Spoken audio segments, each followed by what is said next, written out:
when people start perceiving you as the helper and not the seller. Great service is probably the best form of prospecting, isn't it? 100%. Because hi everyone, it's Panos here. I've got with me Tim Cullen from McGrath at Manly, one of the great agents of the Northern Beaches of Sydney. In fact, he's been based on REB in the last 3 years. 2 of those 3 years he's been the top agent in volume. How are you? Very well, thanks Tom. Thanks for having me over. Mate, Tim, we're pumped to have you over. You've been writing over $1 million a year for the last few years. Last calendar year in 2014, just under 1.4, and you're saying you're on track this calendar year to do what, 1.7? 1.7, 1.8. We're hoping to achieve. We think we'll get there. Okay, so just the context to it. Your average price is 1.1. 1.1. Just 1.085. Yeah, average days on market? It's been fluctuating between 14 last year and 18 currently today. Beautiful. Okay, just for our viewers, how long have you been in real estate? Been back in real estate, Tom, for the last 10 years. Yeah. What does prospecting mean for you today, and what does prospecting mean for you a few years back?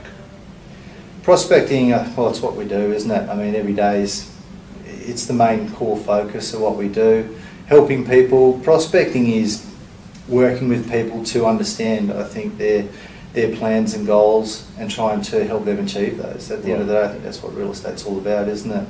And when people see that you're putting out the helping hand and you become the helper and not really the salesperson, that's when they kind of are drawn to you and want to be working with you to... Okay, that's gold. I want to slow that down there because I think it's a profound point. When people start perceiving you as the helper and not the seller, because great service is probably the best form of prospecting, isn't it? 100%. Because the people that you give that service to become like mini salespeople for Tim, don't they? They sort of say, he's the person to deal with. A lot of the people watching my video are thinking, 1.3, 1.4 million, I can't even do a third of that. What's the advice you'd give to someone watching this video that's in their earlier stage of their life? What are the tips Tim Cullen would give them to help them drive their business forward? I think the main thing is to set your goals initially. I know a lot of people talk about goals, but actually achieve them.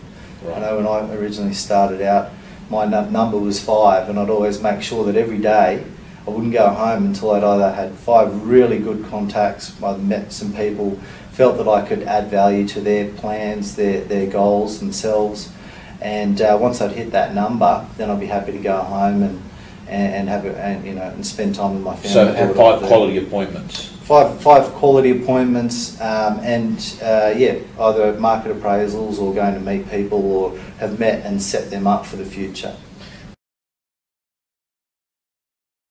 What's the best way to generate market appraisals?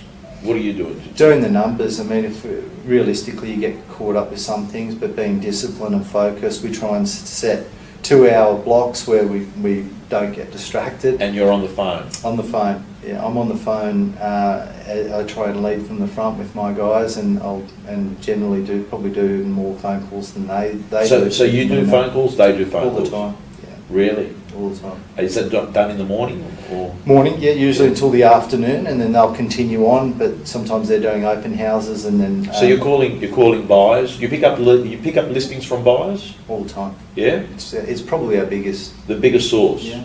I mean, I think one of the things, Tim, is when you provide amazing service to a buyer in helping them buy, that's a listing presentation in itself, because people begin to think, look at how he's looking after us.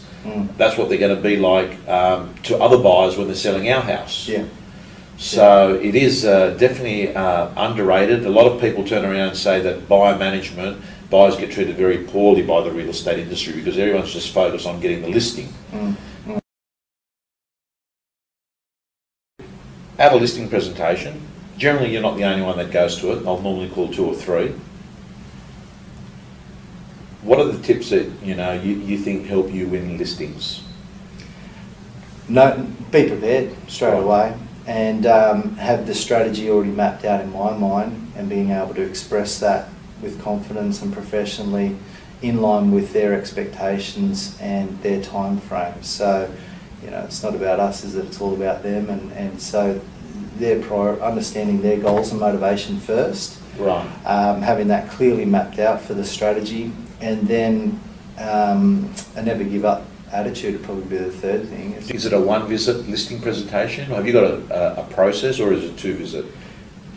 Both, combination. More and more going towards a two. Right. I find that sometimes it takes a little bit of time to really understand what a client would like to achieve, and one appointment might be a little bit rushed or not the right time to push too hard without having the relevant information. It might be jumping the gun. So more and more, I think we're tending to go towards 2 appointments now, Tom. Attitude's got a lot to do with real estate. Certainly does. How do you stay motivated in times that, you know, when you're not enthusiastic, in times of turbulence, in times where you've had bad news? What's advice you've got there? I think it's fortunate that I've seen a few much softer markets than now, certainly, and some tougher times, and very flat markets, if not going south, and sometimes rapidly. And with that, I've tried to see ahead where I could, as anybody, Right. any business operator will, and plan for the future. And with that, I kind of call it a recession-proof business, in the sense that we'll map out what's going on, where the mass market is, what they're looking for in the area, where there's still a lot of buyers. So in leaner times, that your growth doesn't stop.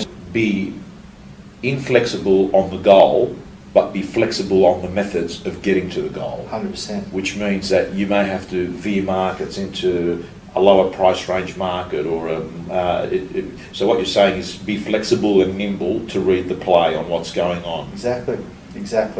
Yeah, you've got to be flexible with the changing markets. The market's changing all the time, and if you don't move with it, well, you know, Right. I can't see that as a good way to move forward. And You know, your mistakes, your learnings that you've had in your career. I'm probably burning out. Yeah. You know, I think you can be very hungry and push to get your goals, and push yourself too far. And having 4 kids, I find it tough still today to keep that work-life balance. You know, being straight up front with you, Tom, you've got to try and keep your family time and keep yourself healthy, and be prepared to back off and have a good break when necessary. Right. And look for the warning signs. And I think that's probably when I was younger. What's a warning sign? Yeah, what's a warning sign for you? I think you start to get a bit more. I think you can feel it.